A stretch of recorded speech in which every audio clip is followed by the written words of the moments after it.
The QPR podcast is brought to you in association with partypoker.com. Sign up now using the bonus code QPRPOD and Party Poker will match your initial deposit. QPR, QPR, Brisbane Rangers are on the up and up.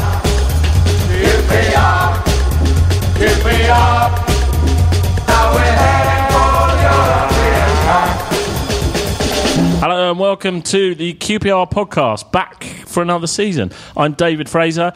Well, not really back for another season because Paul and Clive and Kev Gallen did a fantastic pod last week, I must say, Paul. I enjoyed it very much.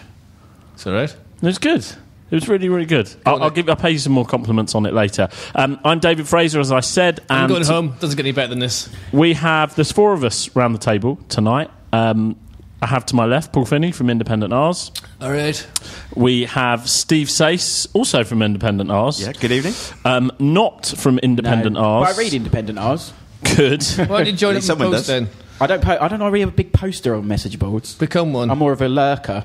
Yeah, well, everyone else should sign up as well. Yeah, everyone sign up. Lurking doesn't pay the bills. But from Kick, editor of Kick magazine, Kit's expert and aficionado, a new podcaster. New podcast that we've Ash just Rose. done. Thank you. Hello. So you're a kit expert then, Ash. I have got a sad obsession with kits. My wife and my friends worry about it too much. I've been tweeting all over summer about not just QPR but all the new kits. Would you put hoops the whole way around? Of course. Thank you. what's your verdict on our kit?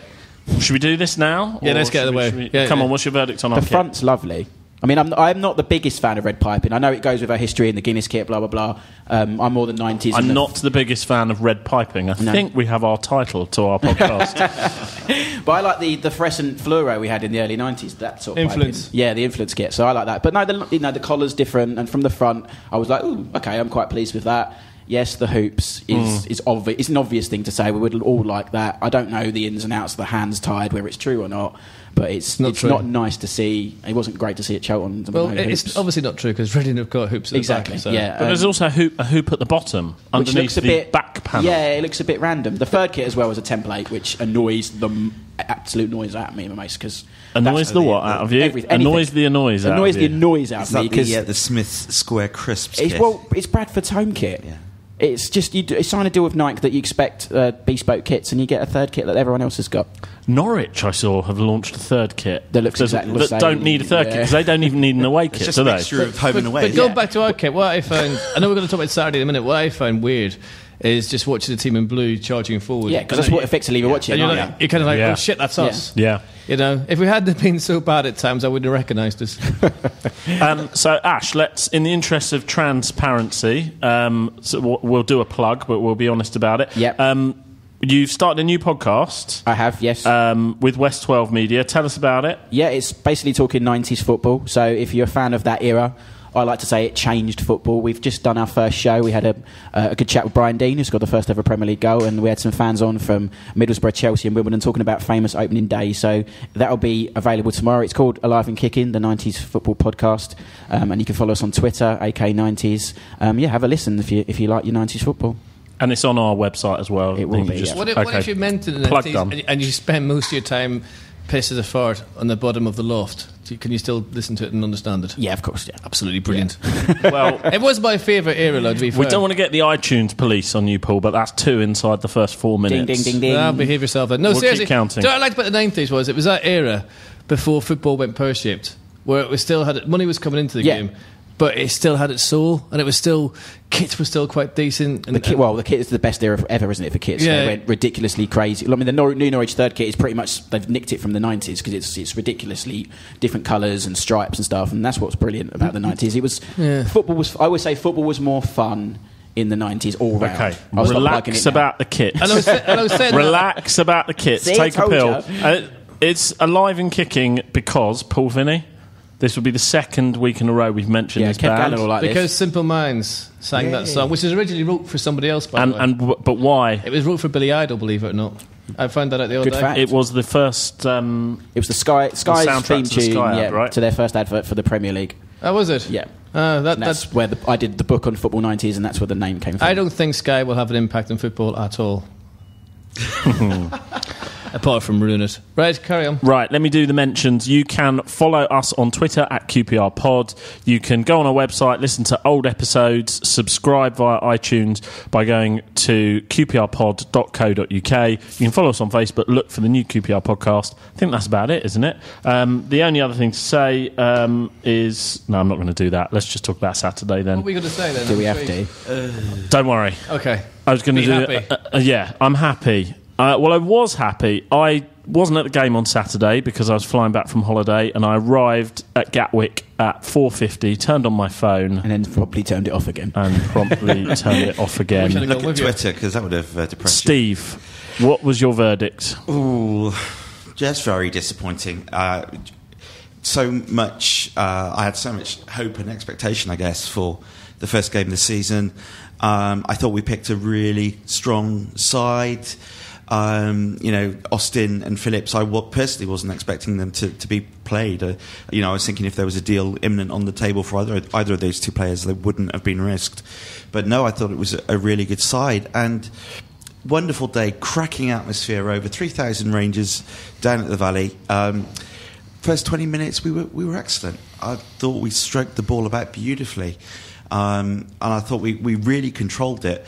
I was really very impressed with Massimo Luongo. I think I haven't seen any of the friendlies for various reasons, but I think we found one there if he can continue to develop.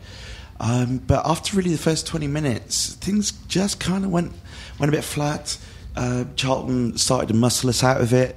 They got a lot more physical, and actually, sort of towards the end of the half, Charlton were right back in it. Second half, they brought on that Tony Watt, ex-Celtic player, and I think that substitution... Wasn't he Lofty in EastEnders? Tom Watt.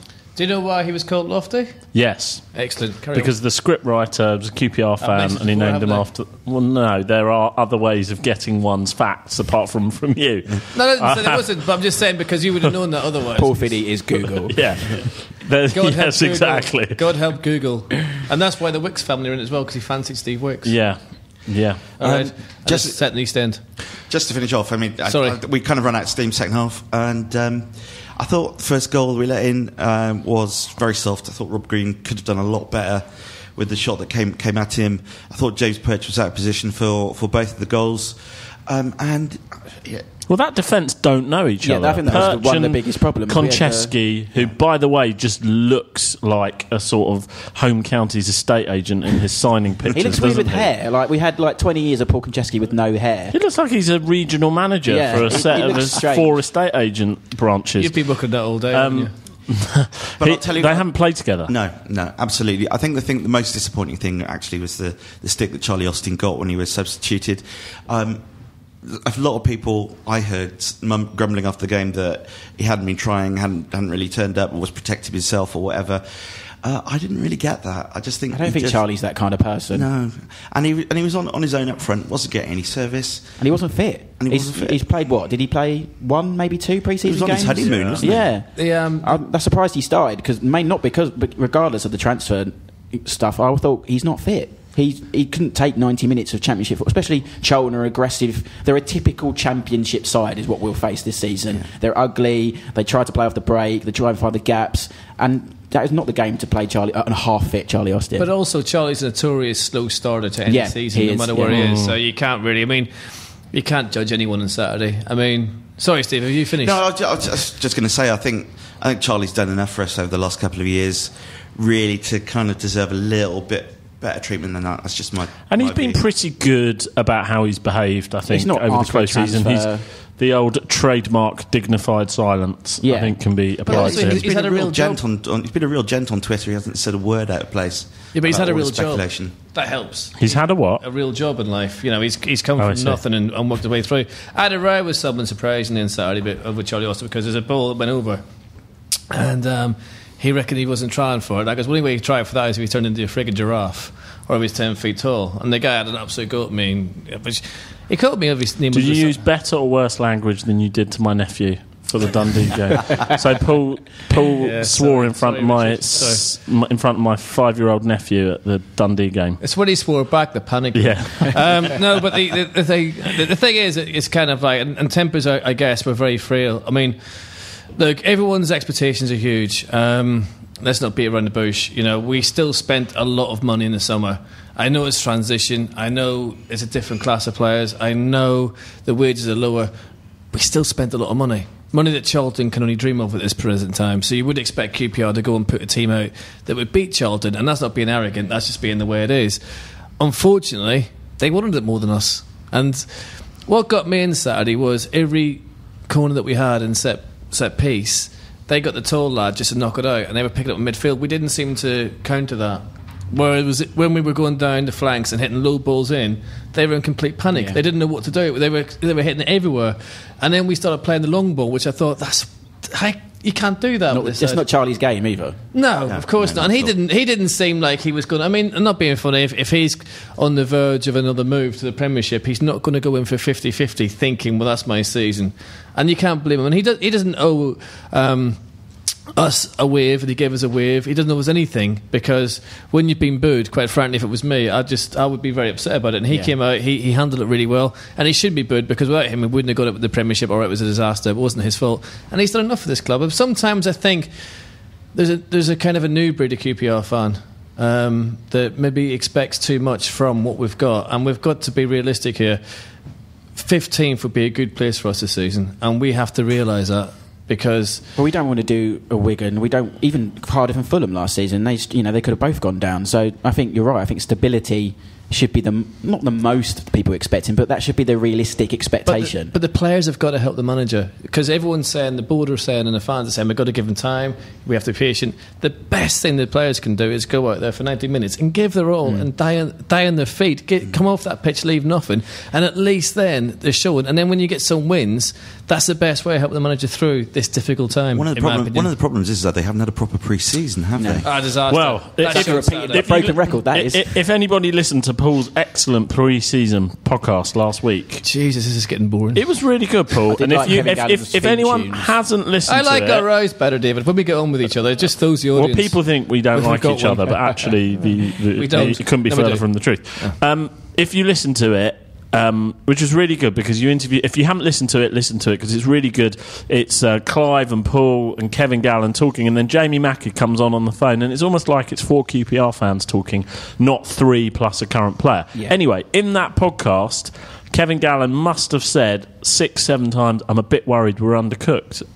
So it came to be. Yeah. And when you do a pre-season, when you play against your reserves as one of your games, and you play against whatever they are, the local Cub Pack, as they did in Italy when Verona the first set of Verona All-Stars, that's going to happen, isn't it? I feel like we could just play this podcast at the start of every season, because we always talk about what a dire pre-season we had. I think Warner got it right, and which is bizarre, because he only took them, no disrespect to down in Cornwall, but that's where he took them. They played teams that were average teams. They weren't brilliant teams, but what he got was hard work, a team that bonded, as Jamie Mackey has come out and said on a couple of occasions how well everyone bonded on that trip, and that's what they want. It doesn't seem that same thing happened in Italy, and obviously they didn't help with people pulling out, playing a game against your own team, which is ridiculous, because it's not going to be competitive in the slightest. It's a training game. I don't know if people pulled out or we actually were due to play them. I mean, Shakhtar were playing a Ukrainian Super Cup match that week, so I highly suspect that match was never going to happen. We never appeared on their website, and we never appeared on Kievo's website either. So but going back to, and this is my point about tomorrow night. I know we're not talking about it yet, but he's got to play a full team tomorrow night. He's got to get them players need games. If you start messing around putting in youth team players, reserve players, they need games. They need to get match fit for Saturday, because Cardiff are going to come down and they're going to be at us. Talking of Cardiff, and we'll come back to the League Cup game after this interview. We've got Cardiff on Saturday, so we wanted to interview someone who has played for both clubs, one with more distinction than the other, I would argue. Easy, yeah. And on the phone, with a bit of luck, we have Richard Langley. Richard, thank you for joining us. I gather you're at a game. I am. I'm watching Aston Villa versus Stoke under-21s. Score so far? 0-0, quite a bland game at the minute. Nothing to write home about. Are you scouting, Richard? Watching a couple of players that I represent, so just keeping my eye on them and seeing how they're getting along. Is that what you're doing now? You're an agent, is that right? That's right, yeah. I'm working for a company that's been established for about 15 years, so I'm enjoying it. It keeps me in the game. Just happy to pass on a lot of the knowledge that I had and gained throughout my career. Okay, well, good luck with that. We, as much as we'd like to keep hearing about Aston Villa Stoke under 21s, we've got some more important things to ask you about, namely QPR. Did you catch any of the game or any of the highlights on Saturday? I saw the goals, but that was it. I wasn't able to get down there, unfortunately. We've just been saying here that it's quite possibly a symptom of a very underprepared team and underprepared pre-season. Would you agree with that? I just think it's difficult when you get a new group of players together, and that's pretty much what it is, isn't it? You've got a lot of guys, new faces, new characters, and to change them, trying to gel. I'm sure it'll take a couple of games, and I think we all just have to be patient, give Chris Ramsey time that he needs, and have realistic expectations, in my view. That's going to be key for the season, because for those fans that thought we were going to be top six and trying to go straight back up, I think it is completely unreasonable. It's going to be a long couple of years, I think, where we can try and re-establish ourselves before we start to re-establish ourselves as a Premier League team. Do you think it will be a long couple of years in the same division? Hopefully. For me, my expectations really would be, I'd be happy with mid-table. And they're realistic. You've got a lot of the teams who are reinforcing, spending more money than they were last year, reinforcing the same group of players that they had last year. So all their relationships are well established, and it's completely the opposite to Queen's Park Rangers at the minute. And what do you think are the main things that Les and Chris Ramsey need to focus on? I think we need to focus on stabilising the team, getting a good crop of players together, working on that team spirit, and implementing the philosophy that they want to deliver. So whatever that is, that's what they're going to need to focus on, I think, for the next couple of years. It's going to be I'm sure it's going to be a long-term project, really, when you think of it. It's not going to happen overnight, and that's why I'm just hoping that people give them time and they're patient over the upcoming months. Hi, Richard, it's Paul again here. I hear what you're saying, and you're quite correct to ask for patience, and we all should be patient. Of course we should. In fact, in all honesty, I think QPR fans are very patient. Otherwise, Mark Hughes and Harry Redknapp would have been run out of town a long time before they actually were. But if you actually look player for player on Saturday, Charlton against QPR, that's not a bad team to play. You know, that's not a put together team of free transfers and trialists and everything else. We had a decent team out there on Saturday. I mean, I don't know how many Championship managers would love to start with Matt Phillips, but we have got him. So I hear you. I just wonder if are we leaving it a wee bit too late to bring in the sort of players to gel, should and when these players depart? Well, Paul, I'm not too sure what the situation is with regard to money available to spend on incoming players. I don't know if Matt Phillips is going to be there. I just really hope, for the sake of the club, that everything's sorted out so we can establish that squad. Because if Charlie Austin and Matt Phillips aren't going to be there, we need to sort it out sooner rather than later. So, as you said, we can get new players in if we are going to be allowed those players in, or if we're going to be able to spend a bit of money. Let's wait and see. But yeah, hopefully sooner rather than later, so we can compete and put our squad together as strongly as possible. Richard, it's Ash here. On that point, I wanted to ask you, being part of a dressing room where you kind of suspect that guys like Charlie and Matt might get sold, does that affect the team in any way, knowing that they probably won't be part of it for the whole campaign?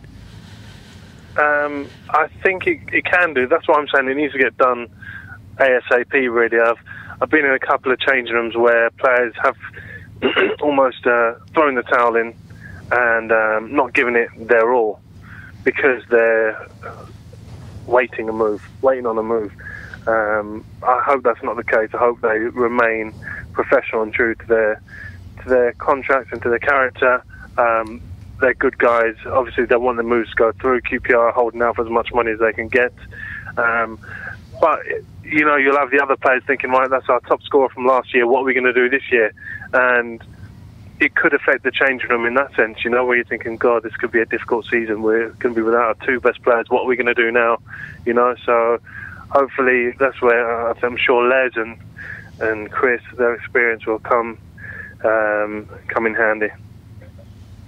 Hi, Richard. My name is Steve. I've got a question for you about the youth team.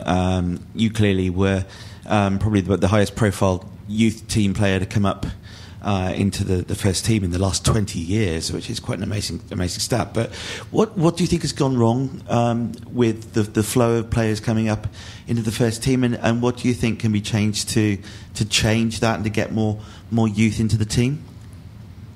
It's difficult because I haven't really... Difficult question to answer. I haven't really been involved too much in the academy. I'm sure recruitment has got something to do with it. I would say that QPR have got quite a decent catchment area. Why we're not capitalising on that, I don't know. They've started to put a bit of money into the coaching and that kind of the academy resources. So hopefully we will start to recruit a bit better. But then also you've got to look at the coaching. I think ultimately you need to have good coaches. I think to have good coaches you need to pay them good money. Like I did a bit of coaching down there, and no disrespect to the coaches that I was working alongside, a lot of them were just doing it for a bit of fun, a bit of experience, and nowadays you need a lot more than that. And I'm glad to see that we've got a few ex-professionals in there. You've got Paul Furlong, Paul Hall, and I think that's going to work wonders for the kids now with their experience as players, and now they've got the knowledge as coaches. It can only work wonders for the youngsters coming through. They can only benefit from having people like that around them. Richard, I want to turn to Cardiff and Saturday. We're going to skip over the League Cup game for the moment. You have played for both clubs. Am I right in saying you moved the summer after the playoff final? I did. I think I played in the... So you like living dangerously? I played in the first league game, I think, of that season when QPR got to... No, there was the last... Sorry, I'm confused here. We lost the final, and then that following season I played the first couple of league games and a cup match. Oh, yeah. And then I left to Cardiff, yeah. It was at Cheltenham, wasn't it, I think? Was it? Yeah, Cheltenham. I think that was the last game. Good knowledge, Finney. What can we expect on Saturday? What sort of game do you think we'll likely see against Cardiff? It's very... I haven't seen too much of Cardiff, but I know they're trying to restructure. They're under a new manager. They're rebuilding, so a pretty similar position to ours. So I think it's important that we get some points on the board. Most important thing, we don't lose. But it'll be a tough game, probably a war of attrition. I can't see there being too much ticker-tacker fancy football going on. I think it's going to be hard work and all guts, really. So I'm just hoping we can come out on top. And you weren't at Cardiff for very long, were you? So what happened there? And then you came back to QPR pretty soon after. Was it just didn't work out, or you couldn't stay away from Shepherd's Bush? I was there for 2 years at Cardiff, and then the third season, Dave Jones took over, and I remember him. I think he asked everyone to take a 25% pay cut. The club were going in, or looked like they were on the verge of administration. So I don't think at the time I wasn't prepared to do that. So I had a couple of options on the table, and the obvious one was to come back. I remember Ian Holloway was at QPR still. He called me up asking me to go back, and I went back, and then after a few months he had gone. So it didn't work out as I'd expected. Sounds familiar. That's Rangers. A couple of questions for you from Twitter before we go, Richard.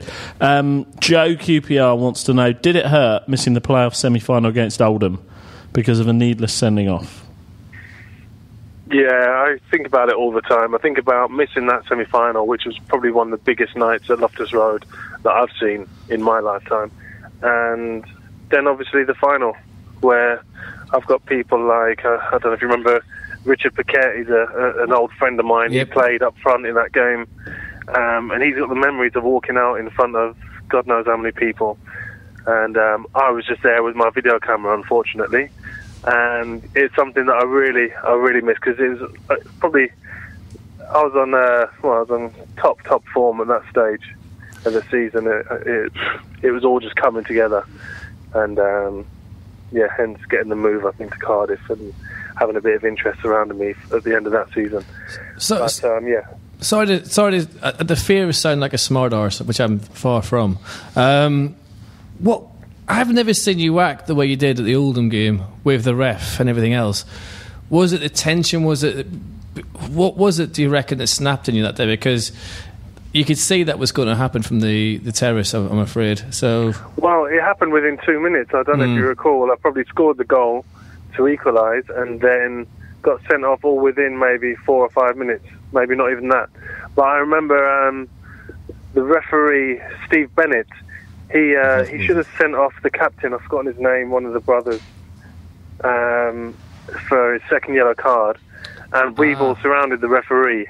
And as we surround the referee, the same guy that should have got booked stepped on my foot. I've gone to the ground. The referee's booked me for diving. Yeah, if you looked at my lace had been torn out of my boot by this guy stepping on my foot. So I was like just so angry with the injustice of that decision. And then I start backing into the left back. I can't remember his name either. And he's gone down. Yeah, he was. No. Oh, was he? He could have been, yeah. Yeah. Sorry. But then, sorry to interrupt you with my stream of consciousness. You're getting me. I was getting emotional there. I'm glad you kind of broke me. Yeah. So basically, it was injustice. The left back, and basically, the guy held his face, and the referee, because I'd given him a few angry words a couple of minutes earlier, I think he was all too pleased to get out his second yellow card and give me the red. Fair dues. That would explain a lot to a lot of QPR fans, because that's kind of been out there in the internet for years, and the reasons for that. So thanks for clearing that up for us, Richard. Appreciate that. Richard, we've got to go. Before we go, give us a bit of hope. Where are we going to finish this season, and what's the score going to be Saturday? Okay, I'm going to say 3-1 to us on Saturday, and I'm going to say we're going to finish 10th. We'll take that. I'll take that. We'll take that. Brilliant stuff. Yeah. Richard, thank you very much. Is it still 0-0 there? Oh, God. Well, we don't care. Cheers. Thanks a lot. Take care. Thank you. Bye-bye. Always good to speak to him. Yeah. Talks a good game. It does. It was good to get that explanation as well. Yeah, because people have been asking that for years. It was completely out of character for Langley. Yeah. And I think, to be fair, it's people can put that to bed now. It's all been sorted out. We're all fine and dandy with it. It's good. It's good. What you said's fair enough. He played for Jamaica as well, didn't he? 17 times, apparently. Yeah. And because he played for the under-21s England. But that was that era at the sort of end of 90s, early noughties, where Cup, they played like every eligible player from sort of the English leagues. Yeah. Danny Maddox played as well, didn't he? Danny Maddox played, like Robbie Earle was their captain, wasn't he? Yeah. I don't think they don't seem to do that so much now, do they? I don't know. Not as much. Let's not talk about Jamaica. Best testimonial ever, Simon Barker's, but that's for different reasons. Random team to play, but yeah. I don't know. If I just got in there and I don't even remember the game. The air was full of something that I'm not quite sure what. Mind you, there was a fair bit of that down at Charlton on Saturday. Carry on. I don't know what you're talking about. Our fans are angels. Apart from the one arguing with me. By the way, I was thinking when we were talking to him, for such a supposedly poor youth system that's generated so little, it's made 9 million quid, hasn't it? It's generated 9 million quid, that youth system. Thanks to Steve Gallen. Thanks to Steve Gallen and Raheem Sterling. And Mr. Palladini as well. He negotiated it. No, he didn't. Didn't he? No, Steve Gallen got that clause put in. The clause was not in the contract.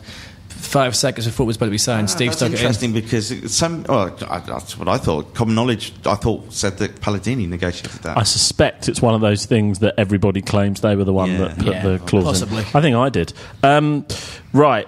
Did we have anything else to say about Saturday? What do we think generally about the reaction?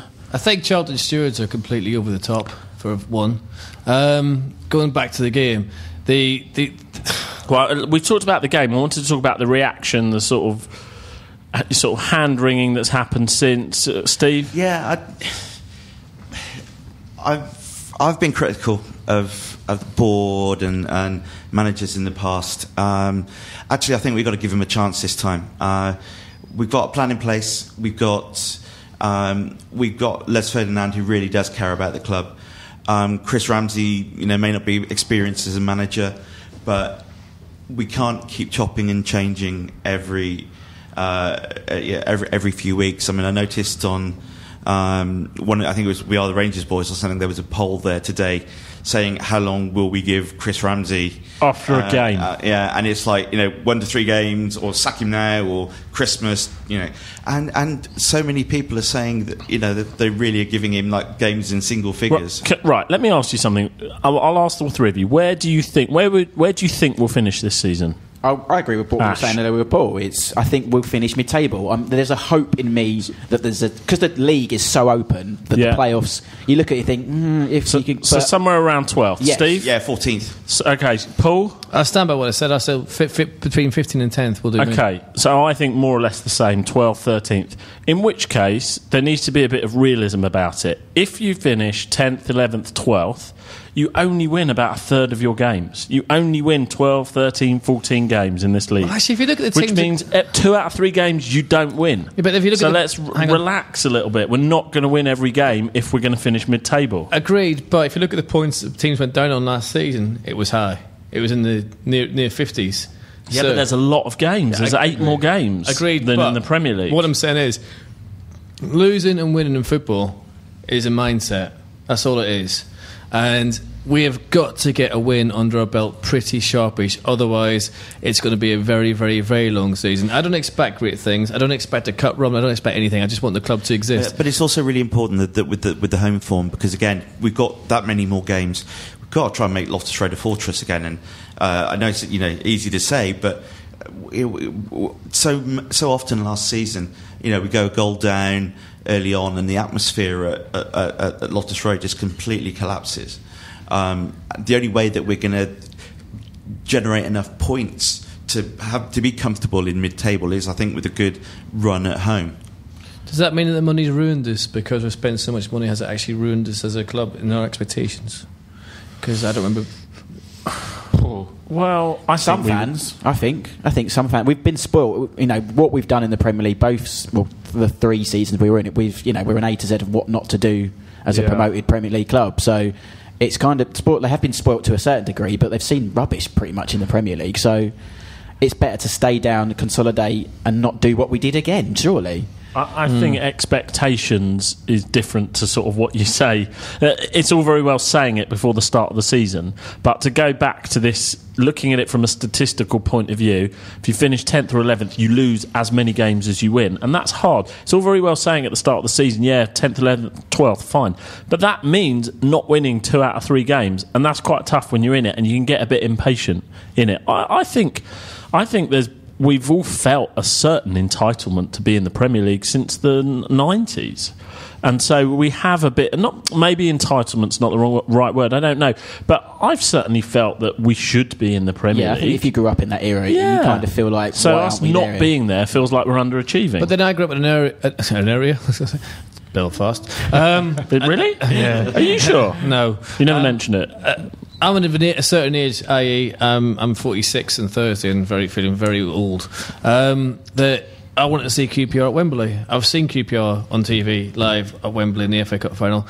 I seen them a few years later doing something around the park near the against Oxford, which I'm not going to do.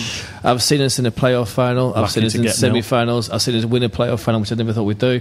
We've had some bloody good dreams. We've had some bloody good trips. And we've had some good memories.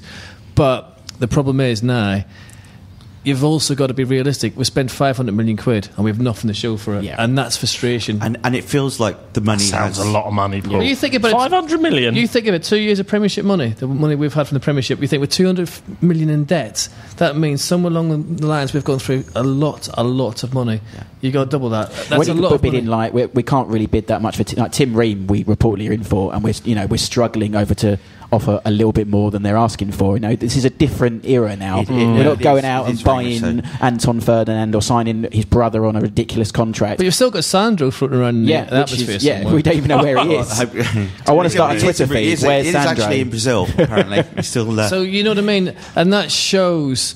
And that's why we're frustrated. He's on 70, 60 grand or whatever a week, £10 million player, got to 20 million when you include agents fees, everything else. Wasn't it wiser still? I think a lot of fans need to realise that the days of the open checkbook have gone. Thank God for that. Well, Did anyone ever want the open checkbook? I think you want success, but you've only got to not see that much. But you've only got to see still fans on Twitter tweeting Tony Fernandes saying, he's been told now, but Jordan, go and get Jordan Rhodes or 15 million. Yeah, exactly. Where's he gone? Sorry, I've missed this. I have been away. He's not gone anywhere yet. Oh, I'm sorry. Okay. He's been to the pub with the chippy, but apart from that, nowhere. But there's people tweeting Fernandes all the time saying, sign this player, sign that player. 5, 6, 8, 10 million. Those days have gone. But the thing is, in football, I've always argued this. It's you are where you are in football. Bournemouth deserve to be in the Premier League because that's where they are. It's how you act when you're there that matters. Yeah. And we have acted badly. And Each time as well. And now this season is the consequences of that. But the consequences have still got to be 11 players on that park trying their best and down for the manager, because unless they're prepared to put it on the line for Chris will be sacked. The board will lose confidence in him. They will lose faith in him. They've got to help him. It's all right asking the fans and the board to help, but the players have got to do their bit as well. I'm not saying they won't, but over the next few weeks they've really got to put a few more shifts in. Okay, we've nearly run out of time, so what I'll say is we'll do the R's End. Let's cover the game tomorrow night in that, if you wish. Before I do that, I'll start. I got a message here from Tom Holden, who is behind the QPR supporters group in New York City, and he has asked us, can you give us a quick mention on the podcast this week to let people know that we are meeting at Smithfield Hall on 25th Street midday this Saturday for the Cardiff match? Cheers, Tom. I wish I was with you. Tom, sorry, but I wish I was with them next time. That sounds brilliant. Well done. I bet they'll have a great crack. Send us some photographs on our podcast Twitter feed as well. Ash. Well, I'm expecting annual cup exit to a lower league team, regardless of what happens tomorrow night. I mean, I agree with what we were saying earlier with Finney, that we should play a full strength team because these guys need minutes. So it's no good, I want to see the kids play, but at the moment we need the first team to be fit enough for the championship campaign. So they need at least start pretty much the same team they started on Saturday. That defence for one thing needs to stay together. Ledesma up front. Ledesma? He's got a hat-trick in the League Cup game. That was the last time we won a first-round cup game, wasn't it? Yeah. Was that against Carlisle? I got that right? Maybe not. Go on. It was someone with the C. Was it Carlisle? Yeah, and the T-shirts in the club shop afterwards. And then cups, and he was on loan. It was brilliant. Anyway, it doesn't matter. Or maybe Poulter will do that tomorrow night. But I think Yeovil will win. I honestly do, because that's what we do. We don't do cups, do we? So, but I think minutes is more important than a cup run, to be honest. So let's get them fit. Maybe get some goals in there. And if we win, great. If we don't, I think we just got to get that team cohesive, especially the defence. Give Charlie some more minutes. Use what we have of him while he's still at the club, and get the team fit and ready for. Because it's going to be a slog, the Championship. It's not a nice league, so that's what I'd do. I've got two things, if I may, really quickly. First of all, the £3.50 transaction fee on buying tickets on the phone or online. What is that all about? It's particularly regressive if you're only buying 1 or 2 tickets at cheap tickets. I did on the website earlier online, and I saw that Liverpool charge 90p flat fee for their tickets, and Peterborough have a fantastic system where they don't charge any booking fees at all. The only thing that they charge is £1.59 for postage, however many tickets you buy. But you can collect them for free, and they have a print at home option. And anyone thinking, it's Ticketmaster that's making us do this, Ticketmaster run Peterborough's ticketing system. So that's the one thing. Please, club, sort it out. Fair point. The other one is, I just wanted to. A few of my friends have sort of noticed how the QPR Player HD service has really ramped up over the summer, and personally, I don't have a problem with the club charging fans for the rights and special content and all of this, the setup that goes into providing an HD stream from a friendly game. But I do think that they had an interview with Lee Hoos, the new CEO. Lee Hoos, very nice fella. That was also put behind the paywall, and I'm thinking, why is that behind the paywall? That's sort of like basic information about the future of the club that everyone needs to know. So I'd just like to ask the club, no, I don't have a problem with player, but, information, keep feeding it out on the YouTube channel. Steve, in the course of the last half an hour, you've given us a great insight into your internet surfing habits. Do you know that? Because I've made it that you've gone on the websites of Shakhtar Donetsk, Kiev, Verona, Liverpool and Peterborough. That's absolutely. So we know what you do in your spare time. That's absolutely fine, because my wife Sandra will be listening. Yes, quite. Paul, as they once said, finish us off. You go back to his website. Good points, by the way, and we've got to declare this because it'd be unfair not to. And this is where I'm going to end up. We had a meeting with Lee on the new CEO on Friday. Myself and Steve were there with other representatives of websites and so forth. He seems a genuinely nice fella. He seems that he wants to do the right thing. He's like a troubleshooter. He knows what he's doing. He's come in. And that's going to be interesting. But he seems to know football as well. A lot better than he knows his regional Irish accents, I can tell you that much. But why did he say you're from Southern Ireland? He wouldn't believe I was Northern Irish because his ex-wife was Northern Irish, and apparently I didn't sound Northern Irish. So I said that he sounded Canadian. So I don't think I'll be beating him again. But anyway, thank you, Lee, for meeting the fans. It means a lot. And long may that continue. But one thing I will end up on, sorry, Dave, I always do this, is on Saturday, our fans take a lot of slack sometimes, and sometimes we don't do ourselves justice. But the atmosphere on Saturday was good. But booing players after one bad game, we've got to stop doing this, guys. It's not right. It's wrong. It makes us look stupid in front of other teams' fans as well. Please stop it. We don't do ourselves any favours doing that. Come on, we're better than that. We're QPR, for God's sake. Come on, we've had worse days than this.